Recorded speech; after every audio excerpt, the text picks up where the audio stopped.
The term gatekeeper is a controversial one in MMA, often used to describe a fighter below the top level who one must beat to be considered a title threat.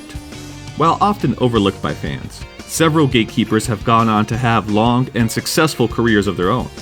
Today, we look at the fighters considered good, just not quite good enough.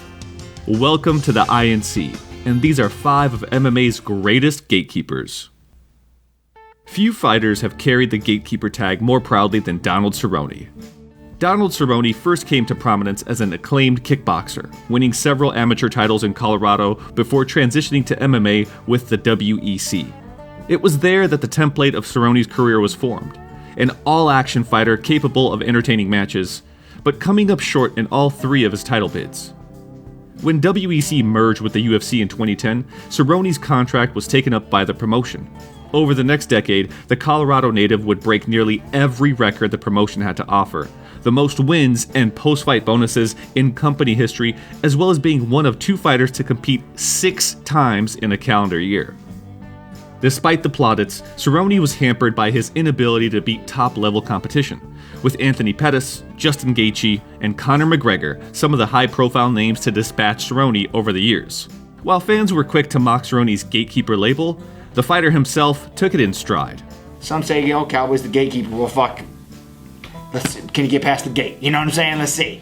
None of those things hurt my feelings, bro. I know who I am, and it's fine. I've been in this game a long time, bro. Right, like I said, this is my 34th Zuffa walk. And I've been in the top 10 almost my entire career. That's pretty cool to sit back and say. Cerrone does have some notable wins on his record, beating Charles Oliveira at Fight Night Milwaukee, and decision wins over Eddie Alvarez and Benson Henderson, part of an 8-fight winning streak that earned Cerrone a lightweight title shot in 2015. A 6-fight winless streak has seen Cerrone lose luster in recent years, but fans will be hoping Cowboy finds one last highlight before riding off into the sunset. Gary Goodrich can be considered MMA's first true gatekeeper. A former arm wrestling champion, Goodrich attended a Kuk Sool Won school with the aim of adding martial arts experience to his portfolio.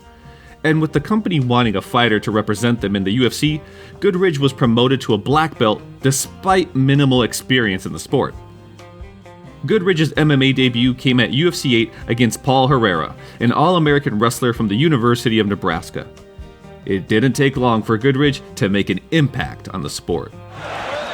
Oh my, elbows in number by Goodrich, and that is it. After competing in the next 4 UFC events, Goodrich transitioned to Pride Fighting Championship, where his gatekeeper reputation was formed. While capable of beating lesser competition, Goodrich often came unstuck against the heavyweight division's elite, with losses to Fedor Emelianenko, Igor Vovchanchian, and Minotauro Nogueira over the next 6 years. Despite this, Goodrich continued to be held in high regard by fans and Pride's top brass alike, thanks in part to his aggressive fighting style and willingness to take on all comers.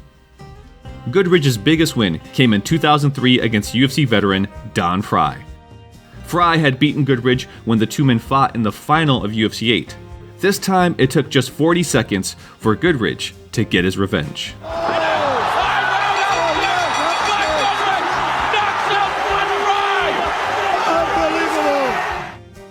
Goodrich's career ended on a sad note, losing his last 7 MMA fights and last 13 in kickboxing. And in 2012, he became the first high-profile fighter to be diagnosed with CTE. Mental disability is a huge thing. It's got me crippled. The opponent he never saw coming, a disease that strangles his brain cells, causing memory loss, speech problems, and explosive behavior. Today, Goodrich works as an advocate against the dangers of pugilistic dementia, and in 2011 released his official autobiography, appropriately titled Gatekeeper. Jeremy Stephens holds the record for the most losses in UFC history, but that only tells half the story of one of the sport's most dangerous fighters. Stephens was one of the youngest fighters on the roster when he signed for the UFC in 2007, having amassed a 12-1 record competing in regional promotions in Iowa, losing his company debut to Dean Thomas at UFC 71. Over the next decade, Stephens became a staple of the lightweight and featherweight top 10. His aggressive fighting style and knockout power seeing him claim several post-fight performance bonuses, and second behind fellow Gatekeeper Donald Cerrone for the most knockdowns in UFC history. Despite the positives, Stephens was marred by inconsistent performances and poor durability against the sport's elite, succumbing to the likes of Anthony Pettis, Frankie Edgar, and Charles Oliveira during his UFC tenure. But it's his loss to Conor McGregor at the UFC 205 press conference that stays in the mind of most fans. This guy TKOs people. When I knock people out, they don't fucking move. Who the fuck is that guy? Who the fuck is that? You know damn well who I am. Who the fuck is that? Stephens' UFC run has seen its share of highlights, scoring wins over UFC champions Rafael dos Anjos and Renan Barão, as well as former Strikeforce king Gilbert Melendez. The latter part of a 3-fight winning streak that saw him earn a featherweight title eliminator against Jose Aldo. Stephens, at the time of writing, is currently riding a 6-fight winless streak. But if history has taught us anything, it's to never count out Des Moines' finest. Raquel "Rocky" Pennington can stake her claim as the greatest gatekeeper in women's MMA. After building a 7-1 amateur record, Pennington became one of the first fighters signed to the upstart Invicta promotion in 2013, squaring off against the likes of Kat Zingano and Leslie Smith before being signed by the UFC following her appearance on The Ultimate Fighter. Since appearing on the show, Pennington has been a fixture of the women's bantamweight top 10, with her mix of boxing and grappling prowess being used as a litmus test for upcoming prospects. This is reflected in her MMA record, with all of Pennington's losses coming against champions or title challengers in major promotions. Despite this, Pennington is regarded as one of the toughest and most durable female fighters in the sport, as well as boasting some of the best chokes, man or woman. Oh, that is close! That is close! She made it! She's out! She's out cold! She's out cold! That's it! She wins it! Pennington's best run of form came in 2016, a 4-fight winning streak including UFC champions Jessica Andrade and Miesha Tate, enough to earn her a bantamweight title shot at UFC 224. Ironically, the biggest challenger to Pennington's Gatekeeper crown is longtime girlfriend Tecia Torres, who has been a strawweight staple since its inception, despite coming up short against the division's best, with all 5 of her losses coming against fighters currently ranked in their division's top 5. After a 14-month layoff, Pennington returned to action in September, claiming a gritty decision win over informed striker Pannie Kianzad. The Gatekeeper was set to face Julia Avila, but Avila's withdrawal from the fight has reintroduced Pennington to the waiting game. Hopefully not the 14-month waiting game.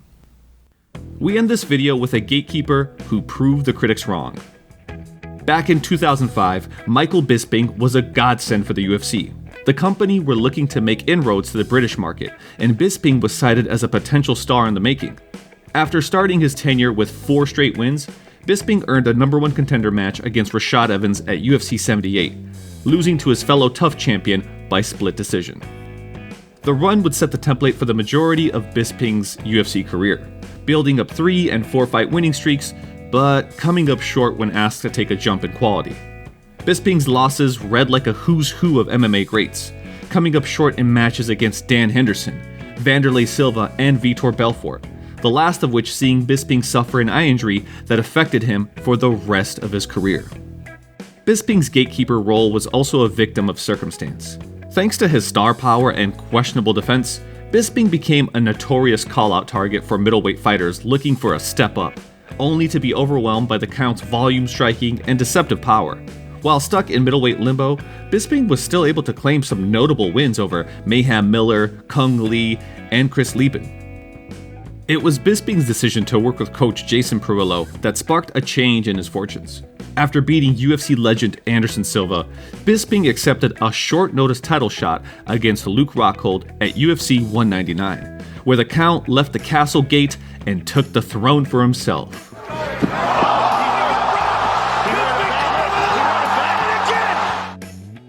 Bisping retired in 2018 with 30 wins and 9 losses, and the following year he was inducted into the UFC Hall of Fame. Not too bad for an MMA Gatekeeper. And now, time for a few honorable mentions. Derek Brunson was handed the Gatekeeper tag due to his constant losses to future UFC champions. but a recent 5-fight winning streak has seen the Sanford fighter make his own run at the belt. Big Country Roy Nelson blocked the heavyweight gate for nearly a decade, although his considerable girth may have helped in that regard. This guy. Technically? This is the INC. Please like, share, subscribe, and ring the bell so you never miss a video.